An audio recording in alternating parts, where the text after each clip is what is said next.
Hello guys, कैसे हो आप लोग। मैंने आपके लिए एक नया बैच लेकर आया जिसमें हम क्वांटिटी एप्टीट्यूड का कंप्लीट कोर्स करेंगे बेसिक टू हाई। और इसकी सबसे खास बात ये होगी कि ये आप किसी भी एग्ज़ाम्स की प्रिपरेशन करो, अगर उसमें क्वांटिटी एप्टीट्यूड सिलेबस है तो वो आपकी ज़रूर काम आएगा और काफ़ी ज़्यादा बेनिफिशियल होगा आपके लिए। ओके, चलिए मैं आपको अपने कोर्स के बारे में डिटेल देता हूँ। ठीक है, देखिए हमारा ये कंप्लीट बैच होगा क्वांटिटी एप्टीट्यूड का। ठीक है, ये बेसिक टू हाई होगा। ओके, जिसमें हम easy to moderate and moderate to high सारे क्वेश्चंस कवर करेंगे। ठीक है, और जितने प्रीवियस एग्जाम्स में आए हुए हैं वो सारी चीज़ें भी हम कवर करते हुए चलेंगे। और चाहे वो किसी भी कॉम्पिटिटिव एग्जाम्स की आप तैयारी करो, बैंक, रेलवेज, एसएससी, सीसैट, चाहे किसी पीसीएस का जो सीसैट होता है वो, या फिर सब इंस्पेक्टर, किसी भी गवर्नमेंट जॉब्स में, क्योंकि क्वांटिटी एप्ट का सिलेबस सभी के लिए सेम होता है। ओके, चलिए मैं आपको आपको आइए मैं ये बताने वाला हूँ कि देखिए अगर इस वीडियो को एक तो जो होते हैं जो फ्रेशर्स होते हैं वो देख रहे होंगे, दूसरे जो एक्सपीरियंस है जो जिन्हें 2-3 साल हो गया जो कॉम्पिटिटिव एग्जाम्स में लगे हुए हैं और आगे भी वो कोई अच्छी जॉब चाहते हैं। ठीक है, तो हम उनको उन दोनों के मन में काफ़ी सारे क्वेश्चंस होते होंगे कि हमको कैसे करना है आपने। देखिए फ्रेशर्स के लिए सबसे बड़ा क्वेश्चन यही होता है कि उनको किस फील्ड में जाए, काफ़ी ये मेनली क्वेश्चंस उनके दिमाग में चल रहे होते हैं। ठीक है, तो हम पहले फ्रेशर्स की बात कर लेते हैं और जो काफ़ी समय से लगे हुए हैं उनके मन में भी काफ़ी सारे डाउट है कि हमारी क्या स्ट्रेटेजी फेल हो रही है, कहाँ पे दिक्कत आ रही है, हम उसके बाद उनके बारे में भी बात करेंगे। ठीक है, उसके बाद हम अपना सिलेबस कंटिन्यू करेंगे। ठीक है, तो देखिए जो फ्रेशर्स में तो यही दिक्कत है कि उन्हें एसएससी, रेलवे, बैंक या जो भी गवर्नमेंट एग्जाम्स है इनको ही पता नहीं होता एक्चुअल में कि इनमें डिफरेंस क्या है, इनकी जॉब कैसे होती है। तो मैं ओवरव्यू फट से देता हूँ आपको। देखिए जो एसएससी एस्पायरेंट जिनको एसएससी में जाना है, देखिए एसएससी में क्या होता है, जैसे कि आप अगर पावर की बात करें, अगर इन तीनों में जो जनरली बच्चे एग्ज़ाम्स देते हैं यूपीएससी और पीएससी के अलावा, उसमें हम बात करें कि तो जो जिन बच्चों को अगर चाहिए कि मुझे थोड़ा पावर चाहिए, इन्फ्लुएंस वाली जॉब चाहिए, मिनिस्ट्री के अंदर काम करना है, ऐसे लोगों के लिए एसएससी बेस्ट होता है। ठीक है, अगर ऐसे आपकी कोई ख्वाहिशें हैं कि ऐसी जगह मुझे पोस्टेड होना है तो आप एसएससी का प्रिपरेशन करिए। ठीक है, और अगर रेलवेज़ की मैं बात करूँ तो कुछ लोग ऐसे भी होते हैं ना जो ये सोचते हैं कि यार हमको तो चैन से जॉब करनी है, टाइम टू टाइम जाना है आना है, बस पैसा मिलते रहे, ज़्यादा रिस्पॉन्सिबिलिटी नहीं चाहिए। ऐसे लोग रेलवे से ही हैं, आप रेलवेज में जाइए। और कुछ ऐसे होते हैं जिनकी फाइनेंशियल सिचुएशन उतनी अच्छी नहीं होती है। ठीक है, उनको चाहिए कि जल्द से जल्द मुझे कोई भी जॉब मिल जाए, फिर मैं आगे अपनी प्रेशर कंटिन्यू करूँगा।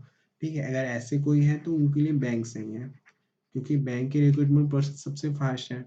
ठीक है, अब मैं आपको बताता हूँ कि जैसे क्वांटिटी एप्टीट्यूड है।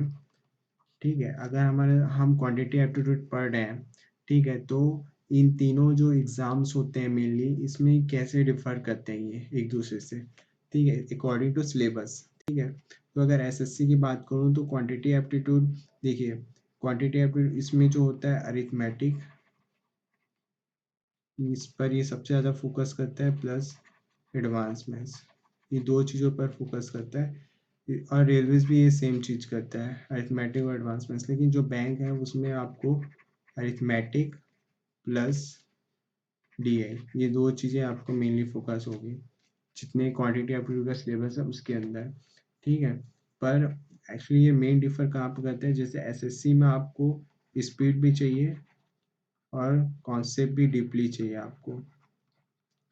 ठीक है, पर बैंक में क्या होता है कि आपके लिए स्पीड सबसे ज़्यादा मैटर करती है, क्योंकि यहाँ पर एडवांस मैथ्स नहीं होता तो उतने हाई कॉन्सेप्ट्स नहीं जाते यूजुअली, आपके लिए स्पीड ही ज़्यादा मैटर करती है।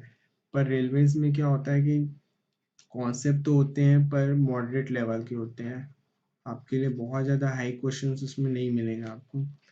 ठीक है, तो ये मेनली डिफरेंस होता है क्वांटिटी एप्टीट्यूड के। ठीक है, देखिए अब इसमें मैं आपको बताता हूँ। देखिए ये पूरा सिलेबस है क्वांटिटी एप्टीट्यूड का। इसमें जो number system, SM, SF, ratio and proportion, ये जो चीज़ें हैं यहाँ से नंबर सिस्टम से लेकर आपका पाइपलाइन सिस्टम तक, ये जो होता है ये पूरा अरिथमेटिक कहलाता है।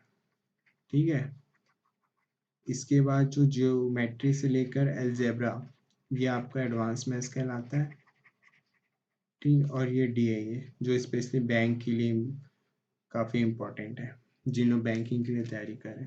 ओके, देखिए अब मैं आपको बताता हूँ कि मेरा क्या अप्रोच रहने वाला है जो आपको फॉलो करना है मैथ्स को सॉल्व करने के लिए, ठीक है। देखिए आप में से कई लोग ऐसे होंगे जो काफ़ी साल से तैयारी कर रहे होंगे, ठीक है, पर उनके एग्ज़ाम्स नहीं क्रैक हो रहे हैं, काफ़ी मेहनत भी कर रहे हैं, काफ़ी प्रैक्टिस कर रहे हैं, क्लासेस कर रहे हैं, फिर भी नहीं, उनके एग्ज़ाम्स क्रैक नहीं हो रहे हैं, ठीक है। देखिए मैं स्पेशली उन्हीं लोग के लिए अप्रोच बताने चाह रहा हूँ, और ये जो फ्रेशर्स हैं उनको भी ये चीज़ें फॉलो करनी है, ठीक है। देखिए आपके साथ होता होगा कि आप जब एग्ज़ाम में बैठते हैं, ठीक है, तो आपके साथ क्या होता है कि आपने जैसे एग्ज़ाम में आपने बैठा, अब आपके सामने क्वेश्चन धराधर आने चालू हो गए, ठीक है। अब देखिए आप जब कोई क्वेश्चंस को देखें, आपने पहले उसके बारे में क्या सोचा कि ये कौन से चैप्टर, पहले आपके दिमाग में ये चीज़ क्लिक हुई कि ये कौन से चैप्टर का क्वेश्चन है, ठीक है, क्या ये परसेंटेज का है। अभी इस परसेंटेज में कौन से टाइप का क्वेश्चन है, ये टाइप ए है, बी है या सी है, ठीक है, ये आपके माइंड में चलेगा, ठीक है। फिर आप डिसीजन लेंगे कि मुझे क्वेश्चन को सॉल्व करना है कि नहीं करना है। देखिए अभी तक आपने क्वेश्चन को अटेम्प्ट नहीं किया है, आपने सिर्फ उस क्वेश्चन को रीड किया है, मीन्स आपने अभी उस पे क्वेश्चन को सॉल्व करना स्टार्ट नहीं किया, आपने सिर्फ रीड किया है। और ये हर क्वेश्चन में आपको करना ही पड़ता है, चाहे आपको क्वेश्चन बनाना आता हो या ना आता हो, वो तो बात की बात है। लेकिन ये जो टाइम स्पान है, ये सबसे इम्पोर्टेंट है। ऐसे कितने लोग हैं आप लोग में जिसके साथ इस टाइम स्पान में काफ़ी ज़्यादा टाइम चला जाता है, मतलब हमको क्वेश्चन पढ़ने में ही टाइम चला जाता है, हमको समझ में ही नहीं आता कि क्वेश्चन को जब तक हमको समझ में आता है कि हमको सॉल्व करना है कि नहीं, तब तक हमारा 1 मिनट चला जाता है। अगर ऐसा होता है तो फिर आपको एग्ज़ाम निकालने का कोई चांस ही नहीं है, ठीक है। तो देखिए अगर इसके लिए आपको क्या करना है, आपको इसी की प्रैक्टिस अच्छे से करनी है, ठीक है। उसके बाद ही तो ये मैटर करेगा कि आपके लिए क्वेश्चन वो बनता है कि नहीं बनता है, ठीक है। तो आप इसकी प्रैक्टिस अभी से करते हुए चलिए। इसके लिए मैं जो अप्रोच बताने जा रहा हूँ वो काफ़ी ज़्यादा यूज़फुल होने वाला है, वो मैंने इसी को ध्यान में रखते हुए आपको बताया है, ठीक है। क्योंकि बहुत सारे स्टूडेंट्स का ये प्रॉब्लम आती है कि उनको क्वेश्चन को पढ़ने में ही टाइम चला जाता है, ओके। और एग्ज़ाम फिर पता है आपको लिए कितना कम टाइम होता है एग्ज़ाम में, ओके। तो देखिए इसके लिए आपको क्या करना है, इसके लिए आपको करना है, मैं जो आपको लेक्चर कराऊंगा वो करना है आपको, ठीक है।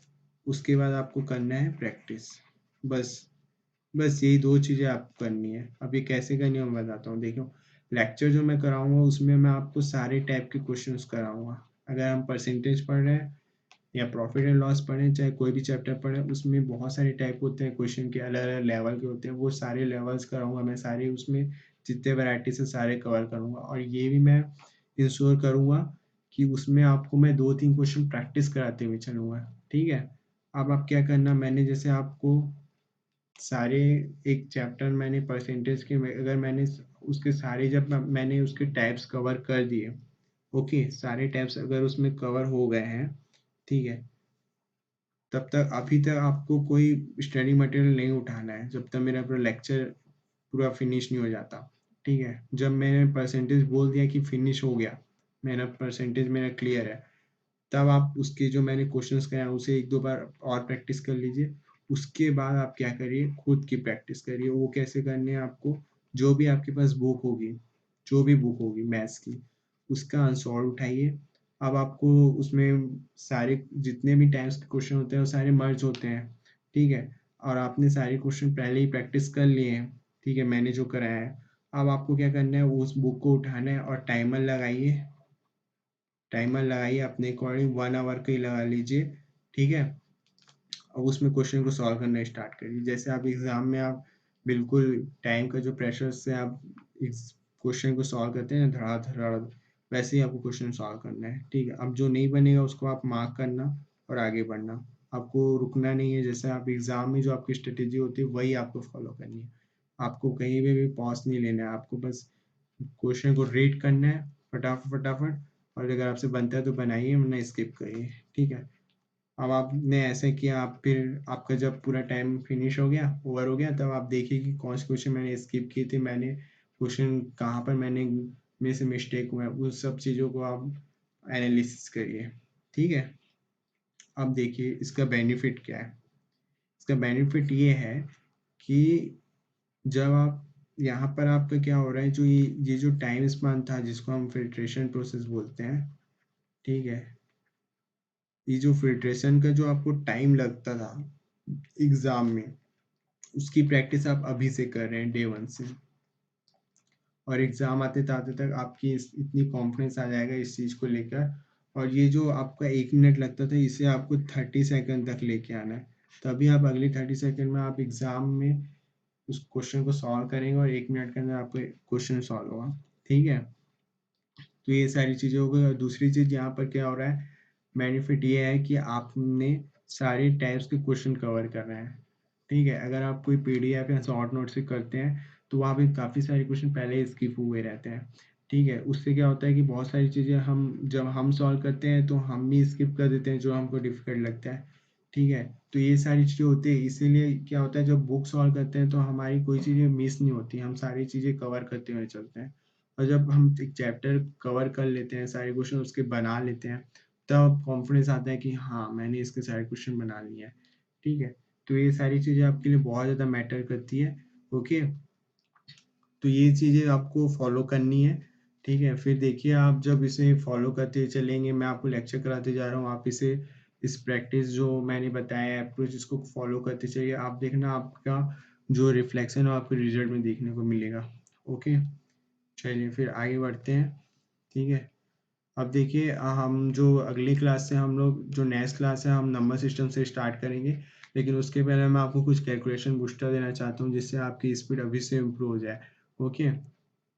ये आपके लिए बहुत ही इंपॉर्टेंट है क्योंकि मैथ्स में जो सबसे इम्पोर्टेंट टूल होता है वो कैलकुलेशन है।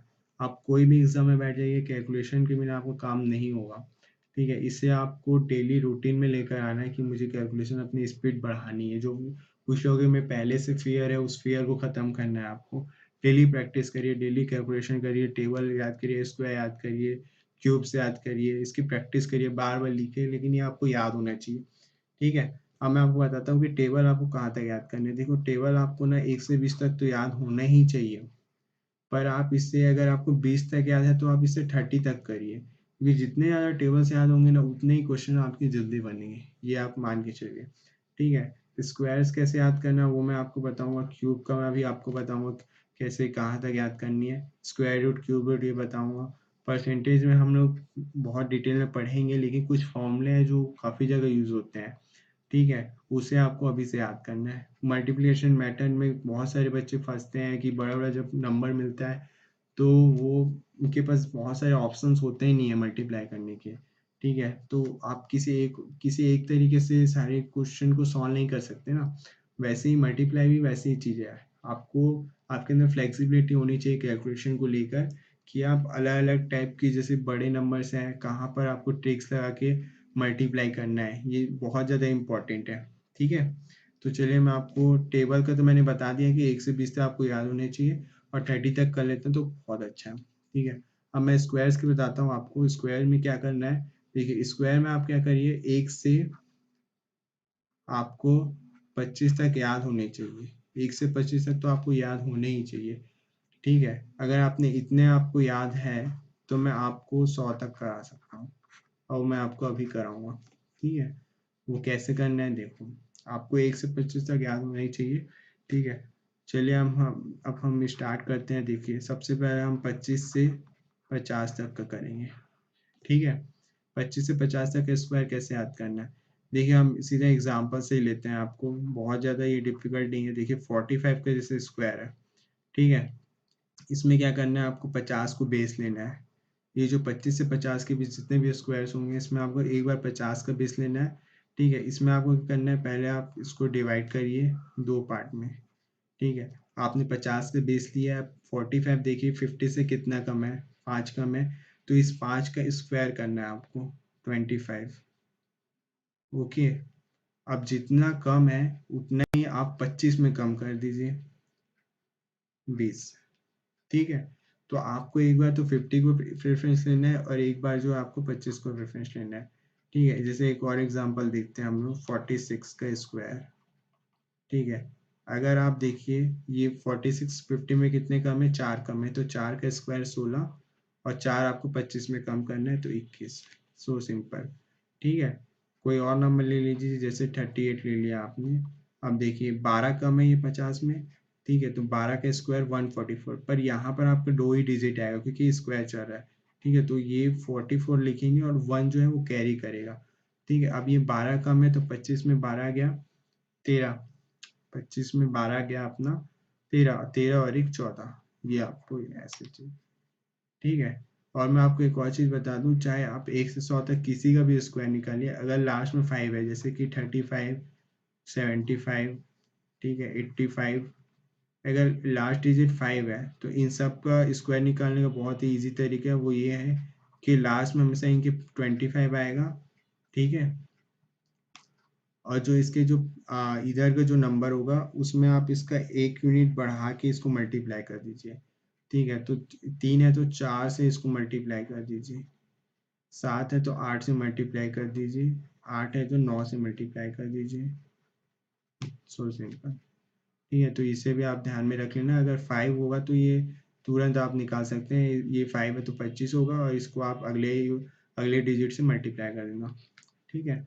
ये हो गया आपका 25 से 50 तक का, ठीक है। अब दूसरा हम करते हैं 50 से 75 75 तक, ठीक है। इसमें आपको क्या करना है, सेम चीज़ है, बस जो हम देखिए अगर आप 55 को लेते हैं, ठीक है, आपको क्या करना है कि ये जो हमने पहले इसको डिवाइड किया, अब देखिए ये 55 जो है 50 से कितना ज़्यादा है वो देखना है, ठीक है। ये 5 ज़्यादा है तो 5 का स्क्वायर, अब ये जितना ज़्यादा है 25 में आपको उतना ही ऐड कर देना है। यहाँ पर जो आप चीज़ें माइनस कर रहे थे 50 और 25 में, वो चीज़ें यहाँ पर आपको ऐड करते हुए चलना है।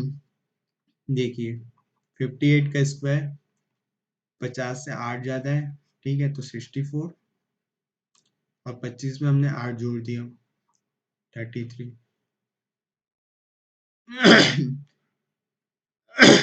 सॉरी, फिर हमने लिया 68 ले लेते हैं आपको, देखिए ये 18 ज़्यादा है 50 में, तो 18 का स्क्वायर लिया हमने 324 और 3 कैरी हो गया, ठीक है। अब 18 ज़्यादा है तो 25 और 18 43 और 3 46, ये आपका आ गया, ठीक है।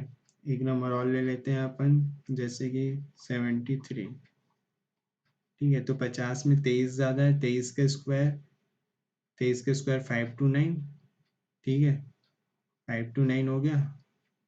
अब जो 5 है वो कैरी करेगा, 25 और 23 48 और 5 53। ठीक है, तो ये बहुत इजी है, इसमें आपके लिए बहुत ज़्यादा डिफिकल्ट नहीं हुआ। चलिए सिमिलरली एक और है, इसे हम करते हैं 76 से लेकर 100 तक, ठीक है। इसमें आपको क्या करना है, एक नंबर लीजिए 97, इसका आपको स्क्वायर करना है, ठीक है।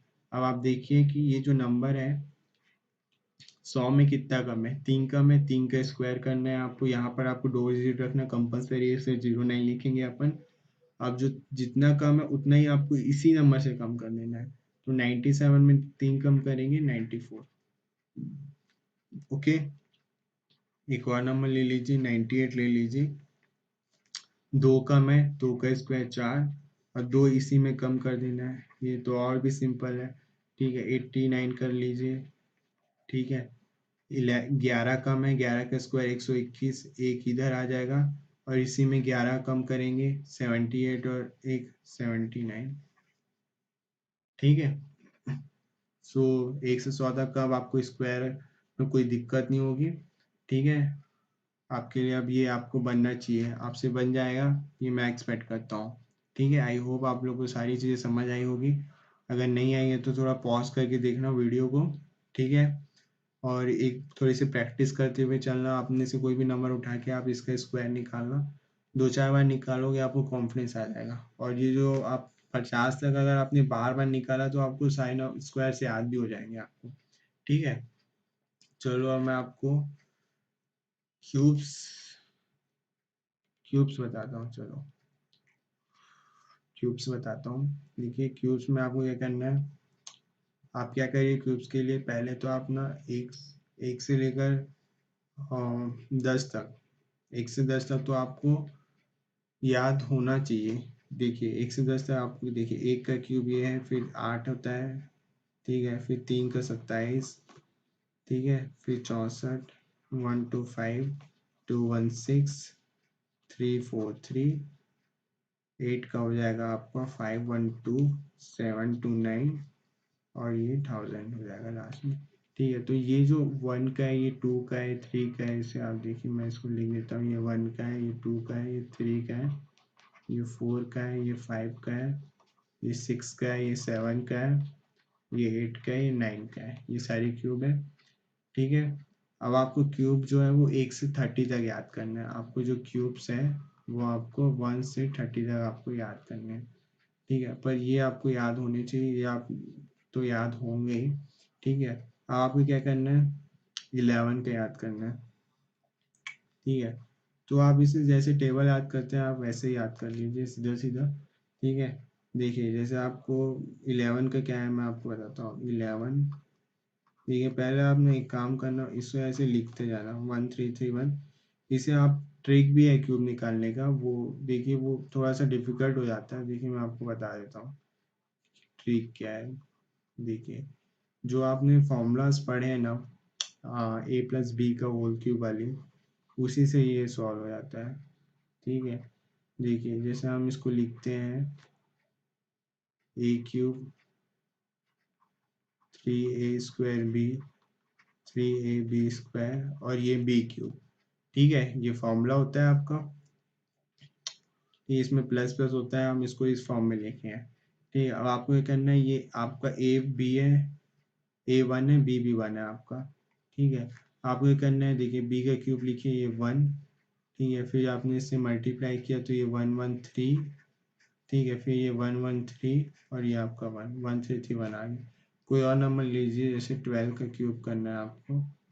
ठीक है, या कोई बड़ा नंबर लेते हैं, आपको मैं कैरी वाला भी बता दूंगा, जैसे 17 है। ठीक है, जैसे 17 ले लेते हैं हम लोग, सॉरी 17 ले लेते हैं हम लोग। ठीक है, अब देखिए इसमें 1 और 7 है, तो यहाँ पर आपका 7 का क्यूब क्या हुआ, 343, तो 34 यहाँ पर कैरी होगा। एक ही डिजिट लिखना है आपको, ये ध्यान रखना, हर शॉर्ट में एक ही डिजिट होगा, बाकी आपको कैरी कर जाएगा। तो यहाँ पर हमने 343 का 3 लिखा, 34 कैरी कर गया। अब देखिए 3ab² है, तो ये 3 1 और ये 7 का स्क्वायर 49 इंटू 3, 49 इंटू 3, तो ये हो जाएगा 147 और 34 इसमें आपको ऐड करना है। ठीक है, 181, तो 181 में आप यहाँ पर 1 लिखेंगे, 18 आपको कैरी कर जाएगा। ठीक है, फिर 3a² भी, तो ये 1 हो जाएगा, ये 7, 7 21 और 18 39, तो ये आपका 9 आएगा, यहाँ पर आपका 3 आएगा। ठीक है, अब यहाँ पर 1 और 3 4, 4913, तो ये आप फॉर्मूला के थ्रू निकाल सकते हैं, पर एग्ज़ाम में काफ़ी ज़्यादा टाइम टेकिंग होता है, तो आप इसे याद कर लेंगे तो ही बेटर होगा। ठीक है, ये आपके लिए मैंने बता दिया है आपको कैसे कैसे करना है इसको। ठीक है, तो मैं आपको वो बता ही देता हूँ, अब वो सीधा याद ही करना है इसे। ठीक है, देखिए इसको हम 11 से करते हैं आगे। ठीक है, 11, तो पहले आप लिखिए लाइन से, जैसे मैं बता रहा हूँ 131 लिखिए। ठीक है, अरे यार ये कहाँ से आ जाता है, वही इसको मैं यहाँ पर कर देता हूँ आपको, 11 का क्यूब। ठीक है, फिर 12 का क्यूब। ठीक है, वैसे आप इसको लिखिए 1331। ठीक है, फिर 12 का 1728, 2197। आप जब भी किसी भी टेबल या स्क्वायर या क्यूब जो भी याद करते हैं, आप पहले जो उसके नंबर्स हैं उसको लाइन से लिखिएगा, 2 4 बार लिखना है आपको, पूरा सीक्वेंस में आपको लिखना है। ठीक है, 2197, फिर आता है 2744, फिर 33, 754096, ठीक है, 491358326859, ठीक है, और ये आपका 8000। ठीक है, अब आपको क्या करना है, देखो आप देखिए यहाँ पर मैंने आपको बताया था ना, देखिए जो ये इसमें आपको कोई चीज़ें कॉमन लग रही है, देखिए जो आपका जो यूनिट डिजिट होगा ना, इसका जो क्यूब होता है वो आपका ना हमेशा फिक्स होता है। जैसे कि आपने 1 है यूनिट डिजिट, ठीक है, जैसे यहाँ पर 1 है तो 1 का 1 ही होगा, 2 का 8 होगा। चाहे आप कोई भी नंबर का क्यूब निकालिए, जैसे 17 है तो इसमें आपका देखिए यूनिट डिजिट 3 आ रहा है, क्यों? क्योंकि यहाँ पर 7 है, देखिए 7 में 3 आएगा, 6 में 6 आएगा, 5 में 5 आएगा, 4 में 4 आएगा, 3 में 7 आएगा, 2 में 8 आएगा। तो इसलिए 1 से 9 तक आपको याद रखना जरूरी है। ठीक है, अब आप क्या करें, देखिए यहाँ पर, देखिए यहाँ पर ये 1 का 1 आया, 2 का 8 आया, ठीक है, अब यहाँ पर मैं 3 का लिखिए, ठीक है, 7 आएगा, ठीक है, ये देखिए 14 का क्यूब 4 आएगा, 15 का 5 आएगा, 16 का 6 आएगा, 17 है तो 3 आएगा, 18 है तो 2 आएगा, 19 है तो 9 आएगा। ठीक है, तो ये चीज़ें क्या है ना, आपको जैसे 1 से 9 तक याद है तो आप कभी भी कंफ्यूज नहीं होंगे इस पे कि ये 16 का है कि ये 16 का है, या ये 17 का है कि 18 का है, इसमें आपको कंफ्यूजन नहीं होगा, ये मैं आपको बताना चाह रहा हूँ। ठीक है, तो इसीलिए ना आप इसे सीक्वेंस में पहले लिख के याद कर लीजिए, फिर आपके ये ऑटोमेटिक याद हो जाएगा कि ये 11 का है, यहाँ पर 8 है तो ये 12 का है, 7 है तो 13 का है। ठीक है, क्योंकि 3 का क्यूब आपने रिकॉल किया 27 होता है, तो ये 7 मतलब 13 का ही होगा। ऐसे आप चीज़ों को याद करिए, आपके लिए बहुत ज़्यादा टफ नहीं लगेगा आपको। ठीक है, देखिए अब आपको मैं बताता हूँ, सेम हम ऐसे हम 21 से 30 तक अभी करेंगे। ठीक है, सेम हम ऐसे ही पूरा करेंगे, उसको भी आपको सेम लिखते हुए चलना है। देखो इसको आप ना, ये काफ़ी थोड़े बड़े नंबर्स होंगे तो हम इसको 2 पार्ट में लिखेंगे। देखिए पहले आप कैसे लिखिए इसको, 92 से हम स्टार्ट करते हैं। ठीक है, 92 106 121 138 156 175 196 219 243 और लास्ट में 270। ठीक है, आप इसमें ये देखिए, ये आप इसको 2 पार्ट में डिवाइड कर दीजिए। ठीक है, अब आप इधर सिर्फ 2 नंबर लिखते हुए चलिए। देखिए यहाँ पर आप 61 लिखिए, एक छोड़ के 67 लिखिए। ठीक है, अब आप यहाँ पर 83 लिखिए और एक छोड़ के 89 लिखिए। ठीक है, आप देखिए ये 24 का और ये 25 का है। ठीक है, तो इसे आप 24 और 25 लिख दीजिए। ये आपका 75 है तो इसे एक 76 कर दीजिए। ये जो आपका बच गया ये 48 और ये जो बच गया ये 52। ठीक है, और ये 00, दैट्स इट। ठीक है, तो आपने क्या किया, आपने बस ये आपने सीक्वेंस याद किया पहले, 92 106 2121 138 156 175 196 219 243 270। बस आपको ये सीक्वेंस को 2-3 बार लिखना है। उसके बाद आपने जो इधर जो 2-2 डिजिट आपने छोड़ा है उसे आपको क्या करना है, ऐसे ऐसे जो मैंने सीक्वेंस बताया उसी सीक्वेंस में आप लिखिए। आप 2-4 बार इसे जब करेंगे ना तो आपको ये ऑटोमेटिकली याद हो जाएगा।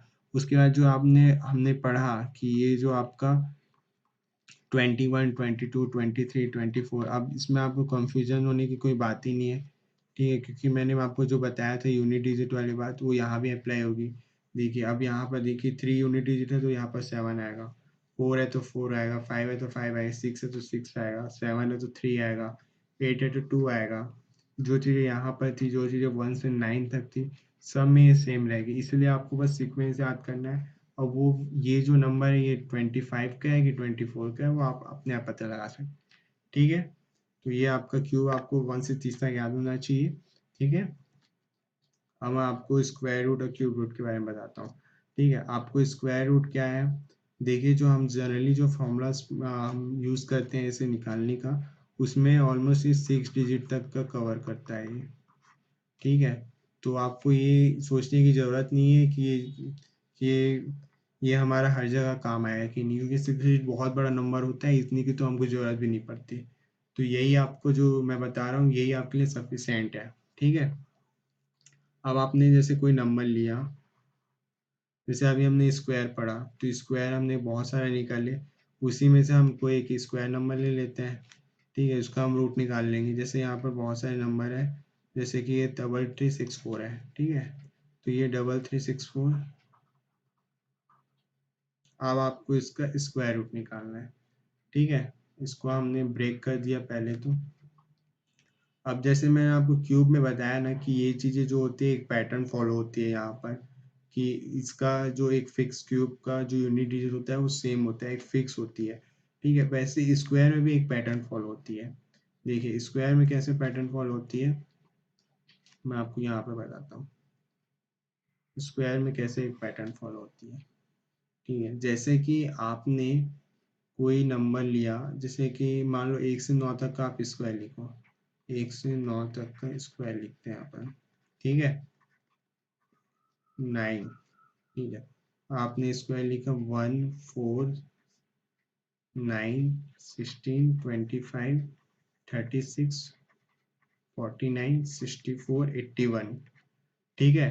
अब आपने देखिए, अब यहाँ पर आपको क्या पैटर्न है, आपको ये सारे नंबर आप फिक्स नहीं लाएंगे। देखिए यहाँ पर जो थे वो सारे नंबर डिफरेंट आ रहे थे आपके यूनिट डिजिट, लेकिन यहाँ पर आपको ना सेम नंबर मिलेंगे। देखिए जैसे यहाँ पर 4 है, आपको 4 यहाँ पर भी मिलेंगे, वैसे यहाँ पर 9 है, 9 आपको यहाँ भी मिलेंगे, ठीक है, 6 है, 6 यहाँ भी मिलेंगे, ठीक है। तो यही आपको पैटर्न आपको ऑब्जर्व करना था कि देखिए जो 4 आ रहा है, ये 4 किसके किसके स्क्वायर नंबर से आ रहा है, 4 आ रहा है वो 2 से आ रहा है और 8 से आ रहा है।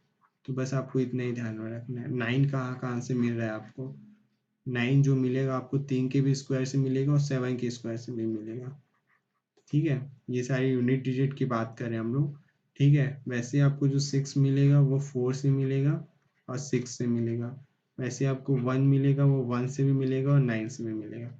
तो आपको बस ये पैटर्न ऑब्जर्व करना है, क्योंकि स्क्वायर तो आपको याद ही है 1 से 9 तक के, ठीक है। तो ये एक ऑब्जर्वेशन है जिसे आपको ध्यान में रखना है, ठीक है। यही हमारे स्क्वायर रूट में काम आने वाला है, ठीक है। अब हम देखिए यहाँ पर आपको क्या है, 4 है, तो 4 किसके किसके में आता है, अभी हमने देखा कि 4 के स्क्वायर में भी आता है और 6 के स्क्वायर में भी आता है, ठीक है। 4 जो आता है वो किसके किसके में आता है, 4 और 6 नहीं आता, आई थिंक ये 4 आता है 2 और 8 में, सॉरी, 4 जो है 2 और 8 में आता है, ठीक है।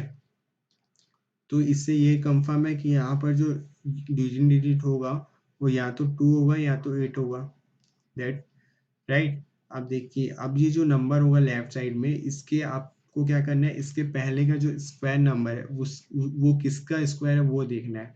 देखिए जो 33 के जो पहले का जो स्क्वायर नंबर होता है वो क्या होता है, देखिए 33 के पहले अगर आपको कोई मिलेगा वो 25 मिलेगा, 25 5 का स्क्वायर है, तो आप यहाँ पर 5 लिख दीजिए। अब आपको ये देखना है कि जो 33 है वो 25 और 36 इन दोनों में किसके ज़्यादा करीब है, तो ये बड़ी वैल्यू के करीब है, तो बड़ी वैल्यू आपका आंसर हो जाएगा, ठीक है। तो ये चीज़ें है, देखिए मैं एक बार और आपको बताता हूँ, ठीक है, बस इतने ही आपको ध्यान में रखना है, ठीक है। एक नंबर और देखते हैं हम लोग, कोई स्क्वायर वैल्यू लिख लेते हैं, जैसे 2116 है, ठीक है। अब देखिए 2116, अब देखिए 6 किस में आता है, 4 में आता है और 6 में आता है, ठीक है। तो यहाँ पर हमने 4 लिख दिया, ठीक है, या तो ये 4 होगा या 6 होगा। अब देखिए 21 जो है वो 16 और 25 के बीच में आता है, ठीक है। तो ये किसके करीब है, 25 के करीब है। 25 किसका स्क्वायर है, 5 का, 25 नहीं, सॉरी, देखिए ये इसके पहले की जो वैल्यू है वो कौन सी है, 16 है, ठीक है, मतलब ये 4 का स्क्वायर है, ठीक है। अब ये किसके ज़्यादा करीब है, जो 21 है वो 16 के करीब है या 25 के करीब है, वो 25 के करीब है, मानने की बड़ी वैल्यू के करीब है, तो ये 46 आपका आंसर होगा, ठीक है। मतलब कि ये जो वैल्यू है वो आपको पहले वाली ही लेना है, मतलब 25 के पहले जो स्क्वायर नंबर है वो कौन सा है, 16 है, 16 4 का है, तो 4 तो दोनों में आएगा, लेकिन वो छोटी वैल्यू लेना है कि बड़ी वैल्यू, उसके लिए आपको ये देखना है कि जो वैल्यू है 21 25 16 में किसके ज़्यादा करीब है, ठीक है। तो स्क्वायर रूट में इतना ही है। एक क्वेश्चन में आपको और बता देता हूँ, कोई एक अच्छा नंबर बताइए, जैसे कि हमने लिया 1764, ठीक है। अब देखिए जो 4 है ये फिर से 4 में आएगा या 6 में आएगा, सॉरी सॉरी सॉरी, ये 2 में आएगा या 8 में आएगा। ठीक है, अब देखिए यहाँ पे आपने 2 लिख लिया और 8 लिख लिया। अब देखिए 17 के पहले का नंबर 16 है, तो 16 या तो 16 तो 4 का ही होगा। ठीक है, अब देखिए ये छोटी वैल्यू है कि बड़ी वैल्यू। देखिए अब 16 और 25 में 17 किसके पास है, ज़्यादा करीब है 17 के, 16 के, तो ये छोटी वैल्यू के करीब है, तो छोटी वैल्यू आपका आंसर हो जाएगा 42। ठीक है, तो स्क्वायर रूट का यही मेथड है, बहुत ही सिंपल है, इसे आपको बस प्रैक्टिस करनी है और आपको स्पीड लेके आनी है इसमें। ठीक है, क्यूब रूट देख लेते हैं हम लोग। ये क्यूब रूट में क्या करना है आपको, जो हमने क्यूब्स पढ़े हैं ना, ये सारे क्यूब, ठीक है, इसमें भी आपने ये चीज़ ऑब्जर्व किया है। ठीक है, अब हम इसी में से उठा के आपको क्यूब रूट कराते हैं। ठीक है, क्यूब रूट करते हैं, चलो। क्यूब रूट और सिंपल है इससे, जैसे कि हमने 4096 किया। ठीक है, अब आप देखना, अब जो 6 जो भी क्यूब वैल्यू निकाले हैं उसमें सारे नंबर डिफरेंस मिले थे। मैंने आपको बताया था कि 6 से आपको 6 में ही मिलेगा, 5 से 5 के ही क्यूब में मिलेगा, जो 3 यूनिट डिजिट है वो सिर्फ 7 के ही क्यूब में मिलेगा, इसमें कोई चीज़ें रिपीट नहीं होती। तो इसलिए यहाँ पर कोई कंफ्यूजन नहीं होता। तो आपको जो 6 मिल रही है वो 6 के ही क्यूब में मिलेगी। ठीक है, यहाँ पर आपको जो स्क्वायर में आप 2 डिजिट कर रहे थे वो यहाँ 3 डिजिट होगा क्योंकि क्यूब रूट है। तो ये अब आपको देखना है कि 4 के पहले वाला क्यूब नंबर कौन सा है, तो ऑब्वियसली 1 है, तो 16 आंसर हो गया। ठीक है, आपके लिए इसमें बहुत ईजी है, देखो जैसे कि 9261, हमने इसको ब्रेक किया। अब हमने देखा कि 1 किसके में आता है, 1 में ही आता है, 1 के क्यूब में आता है। अब 9 के पहले का क्यूब कौन सा है, क्यूब नंबर 8 है, 8 किसका क्यूब है, 2 का, बस। ठीक है, क्यूब रूट काफ़ी सिंपल होता है, ये बहुत ज़्यादा डिफिकल्ट नहीं है। देखिए एक नंबर और लेते हैं, 17576। ठीक है, अब हमने इसको ब्रेक किया। अब यहाँ पर देखिए ये 6 किसके में आता है, सिर्फ 6 में ही आता है। अब इसके पहले का क्यूब नंबर कौन सा है, इसके पहले का क्यूब नंबर 8 है, 8 किसका है, 2 का, सो सिंपल। ठीक है, तो क्यूब रूट आप ऐसे ही निकालना, बहुत जितने जितने भी मैंने आपको स्क्वायर्स करा क्यूब कराए हुए हैं, ये सारे का क्यूब रूट ही एक बार आप निकाल के देख लेना। ठीक है, आपकी प्रैक्टिस हो जाएगी। ठीक है, इजी है ये काफ़ी, उसमें कुछ है नहीं, क्यूब रूट तो और भी इजी होगा आपके लिए। ठीक है, चलो मैं आपको परसेंटेज करा देता हूँ। परसेंटेज में आपको क्या क्या चीज़ें याद रखनी है। ठीक है, परसेंटेज में देखिए, आप पहले ये देखिए 1/1 को क्या बोलते हैं हम, 100% बोलते हैं। ठीक है, वैसे ही 1/2 को क्या बोलते हैं, 50% बोलते हैं। ठीक है, 1/3 को हम बोलते हैं 33.33%। ठीक है, 1/4 होता है 25%। ठीक है, 1/5 होता है आपका 20%। ये आपको सीक्वेंस थोड़ा ध्यान में रखना है, जो मैं सीक्वेंस आपको करा रहा हूँ। 1/6 होता है 16, 1/4%। ठीक है, 1/7 होता है 14.28%। 1/8 होता है आपका 12.5%। देखिए आपको ये चीज़ें याद नहीं करनी है, ये चीज़ें तो, जैसे कि आप यहाँ पर मैंने 2 लिखा है, तो ये 50 कैसे आ रहा है, क्योंकि आप यहाँ पर 100 से डिवाइड कर रहे हैं, इसलिए 50% आ रहा है। तो आपको अगर कंफ्यूजन होगा तो आप सिंपली आप माइंड में कैलकुलेट कर लेना कि 100 को 7 से डिवाइड करेंगे तो क्या आता है। ठीक है, तो ये कोई मैं आपको नई चीज़ नहीं बता रहा हूँ, ये जो हमने पढ़ा है उसी का एक ये ऑब्जर्वेशन है। ठीक है, 1/9 क्या होता है, 11, 1/9%। ठीक है, वैसे 1/11 होता है, ये जस्ट अपोजिट हो जाता है, यहाँ पर 9 आ जाता है, 1/11 हो जाता है। ठीक है, 1/12 होता है आपका 8.33%। ठीक है, तो ये मैं आपको कोई, इसे आप क्या कर रहे हैं, बस 100 से डिवाइड कर रहे हैं और जो वैल्यू आ रही है उसे परसेंटेज में लिख रहे हैं। ठीक है, तो ये आपको जो है ना 1 से 20 तक आपको याद करना है, ये आपको 1 से 20 तक याद होना चाहिए, जब तक हम परसेंटेज में नहीं चल जाते। मैं आपको ये कैसे आता है, परसेंटेज को हम कैसे कन्वर्ट करते हैं फ्रैक्शन से, फ्रैक्शन और परसेंटेज में कैसे खेलना है आपको, ये सारी चीज़ें डिटेल में पढ़ाऊँगा परसेंटेज चैप्टर में, लेकिन ये जो वैल्यू है ये बहुत ज़्यादा इम्पोर्टेंट है, इसको आप अभी से याद कर लेना, ठीक है। चलो अब मल्टीप्लिकेशन मैं जल्दी से आपको बता देता हूँ, फिर इस क्लास को एंड करेंगे और अगली क्लास में अपन वही नंबर सिस्टम से स्टार्ट करेंगे, ठीक है। तो मल्टीप्लिकेशन में आपको क्या करना है, देखिए बच्चे क्या होता है कि बहुत बड़े बड़े नंबर से डर जाते हैं अक्सर। जैसे कि मैं आपको बताऊँ, ये 27 इंटू कोई भी नंबर ले लीजिए, जैसे कि कोई नंबर, ऐसा कोई नंबर ले लीजिए जैसे कि 50560 ले लिया, ठीक है। अब इस नंबर को मल्टीप्लाई करना है, कैसे करें, कैसे करें, देखिए अब आपके पास तो एक तो ये मेथड है कि आप वही ऐसे जो लगाते हैं उससे लगा के सॉल्व कर सकते हैं, ठीक है, लेकिन ये थोड़ा टाइम टेकिंग होता है, ठीक है, ये टाइम टेकिंग होता है, इसीलिए आपको ये चीज़ें नहीं करनी, इस चीज़ से आपको बच के चलना है। देखिए यहाँ पर जो जीरो है आपने जीरो लिख दिया, अब आप क्या करिए, 27 को 5 से मल्टीप्लाई करिए, ठीक है, 27 का 5 से मल्टीप्लाई करिए। अब देखिए आपको अब बोलेंगे सर यहाँ पर तो टेबल का खेल है, टेबल का खेल इसलिए इम्पोर्टेंट है, मैं आपको बार बार कह रहा हूँ कि टेबल याद करना बहुत ज़रूरी है। अब देखिए आपको 27 मुझे नहीं पता, अब फंस गया, आप क्या करिए, 25 पंचे आपको पता है 125 होता है, ठीक है, तो 27 पंचे 135 होगा, क्योंकि दो और बचे, दो पंचे 10, ठीक है, तो 135 होगा, ठीक है, तो 27 पंचे जो होता है आप 135 लिखिए। अब यहाँ पे जितना डिजिट है उसमें आप जीरो लगा दीजिए, ठीक है, आपने दो डिजिट छोड़ा हुआ है।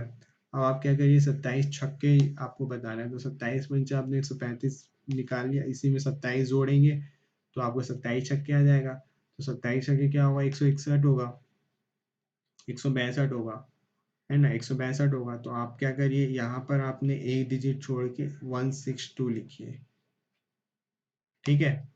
अब आप क्या करिए, अब ये तो जीरो हो जाएगा, लास्ट डिजिट आपको करने की जरूरत नहीं, अब इसको ऐड कर दीजिए, बस। देखिए ये जो प्रोसेस है इसके आप जब बार बार प्रैक्टिस करेंगे, आप ये जो हम कर रहे हैं इसे आप ओरली करने लगेंगे, ठीक है, जैसे मैंने ओरली किया, मैंने 27 मुझे 135, 27 के मैं 162 लिख दिया, ये प्रैक्टिस से आएगा, आपको ये चीज़ें आपको प्रैक्टिस करते हुए चलना है, इसमें बहुत सारे जो प्रोसेस होता है वो ओरली कर लेते हैं, जो हम लिख के जो टाइम वेस्ट करते हैं वो नहीं होता, ठीक है। तो इसीलिए ये मेथड बहुत ही यूजफुल है, आप इससे अभी से अप्लाई करते हुए चलिए, प्रैक्टिस में लाइए, जब भी क्वेश्चन सॉल्व कर रहे हैं तो भले अभी आपको थोड़ा टाइम लगेगा, लेकिन आप इस अप्रोच को फॉलो करिए, ठीक है। जैसे और कई सारे नंबर होते हैं, जैसे कि कोई नंबर है कि 13 इंटू 125 है, ठीक है, 13 इंटू 125, जैसे कि मान लो ये 16 है, इसको 16 कर लेते हैं, ठीक है, ये 16 इंटू 125 है। अब आप इसमें क्या करेंगे, या तो मैंने जो बताया वो भी मेथड सही है, आप इसमें जीरो जीरो लगा के करिए, जैसे 16 डबल जीरो, फिर 16 दूनी 32, और जो लास्ट है 16 पंचे 80, ठीक है। अब यहाँ पे जीरो, 8 दो 10, 6 4 10, 6 4 10, ये, ठीक है, ये एक मेथड है आपके पास, लेकिन वही मैं जो बताया आपको अंदर फ्लेक्सिबिलिटी होनी चाहिए, क्वेश्चन के अकॉर्डिंग आपको इजी से इजी मेथड आपको पता होना चाहिए। अब आपको जब भी 125 दिखे, आप इससे 1000/8 लिखिए और इसे 16, अब आप देखिए कितना इजी पड़ेगा आपको, ये 2000 आ गया आपका आंसर, ठीक है। सिमिलरली आपको क्या करना है कि जो क्वेश्चन में अगर 25 हो तो आपको मल्टीप्लाई नहीं करना है, ठीक है, इसे आप लिखिए 100/4 और डिवाइड कर दीजिए, क्योंकि ये 4 से डिविजिबल होगा, अगर आप क्वेश्चन में 25 दिया है मतलब ये जो नंबर है वो 4 से डिविजिबल है तभी दिया है वो। आपका क्वेश्चन में देखिए 5, जैसे बहुत बड़ा नंबर है, अगर आपको 5 दे दे तो आप इसे 10/2 लिखिए, ठीक है, 5 को, फिर ये क्या है 2 से डिविजिबल होगा और आपको जीरो लगाना है, ठीक है। जैसे कि इसको आप 5 से मल्टीप्लाई करेंगे आपको टफ पड़ेगा, आप इसे 2 से डिवाइड करिए, ये 108 होगा, ठीक है, और यहाँ पर जीरो लगा देना, हो गया, ठीक है। तो ये सारी चीज़ें हैं, बहुत छोटी छोटी चीज़ें, जो मैं आपको जब क्वेश्चन कराऊंगा तब मैं आपको ये सारी चीज़ें बताते हुए चलूँगा कि कहाँ पर आपको कौन से अप्रोच फॉलो करनी है कैलकुलेशन में, ठीक है। और जैसे कि हमने एक मैथड होता है 11, 11 जो मल्टीप्लिकेशन रूल है काफ़ी इंपॉर्टेंट है। इसमें क्या होता है कि जैसे कितना भी बड़ा नंबर हो, जैसे 1331 है, ये इसको आप 11 से मल्टीप्लाई करो। ठीक है, आपको क्या करना है, सिंपली ये करना है, जो आपका जो यूनिट डिजिट है उसको आप लिखिए। उसके बाद आप इन दोनों को सम करिए, 3 और 1 4, फिर इन दोनों को सम करिए, 3 3 6, फिर इन दोनों को सम करिए, 3 और 1 4, और फिर जो फर्स्ट डिजिट है उसको लिख दीजिए। ठीक है, एकदम सिंपल है ये। एक बार और बता देता हूँ मैं, जैसे 2144 3 है, इसको आप 11 से करना है, कितना भी बड़ा नंबर हो कोई मैटर नहीं करता। 3 है, 3 लिखिए, फिर प्लस करते जाइए, 7 4 4 8, 4 और 1 5, 2 और 1 3 और 2, बस। सो 11 मल्टीप्लिकेशन रूल काफ़ी यूज़फुल है। इसे आप एक्चुअली क्या है, आपको एग्ज़ाम में कभी 11 दिखेगा नहीं। आपको एग्ज़ाम में जैसे आप क्वेश्चन सॉल्व कर रहे हैं, आपने आपने क्वेश्चन में आपको ये दिख गया, अब आप बोलेंगे सर 11 कहाँ है, तो आपको 11 ढूंढना पड़ेगा। ये जो 33 है, आप इसको 3 इंटू 11 करिए। ठीक है, अब आप 3 को इसके मल्टीप्लाई करिए। ठीक है, अब आप इसको 11 से मल्टीप्लाई कर दीजिए, अब ये आपके लिए ईजी हो जाएगा। ठीक है, तो ये सारी चीज़ें आपको प्रैक्टिस कर करके अपना जो स्ट्रेंथ है उसे वहाँ पर आपको यूज़ करना है एग्ज़ाम में। ठीक है, तो अभी तक के लिए बस इतना ही है। नेक्स्ट क्लास में नंबर सिस्टम स्टार्ट करेंगे। ठीक है, तब तक के लिए अपना ख्याल रखिए और चैनल को सब्सक्राइब कर दीजिए, लाइक कर दीजिए। ठीक है, और मैं आपको जो पीडीएफ है इसकी, मैं इसके कमेंट बॉक्स में अटैच कर दूंगा और डिस्क्रिप्शन में भी दे दूंगा। और साथ ही मैंने टेलीग्राम चैनल बनाया है जिसमें आप लोग ज्वाइन करके आपस में डिस्कशन कर सकते हैं। जो भी आपके डाउट्स होंगे मैं वहाँ पे आपको क्लियर कर दूंगा। ठीक है, तो टेलीग्राम के लिंक्स भी मैं इसमें आपको अटैच कर दे रहा हूँ। ठीक है, तब तक के लिए goodbye and thank you.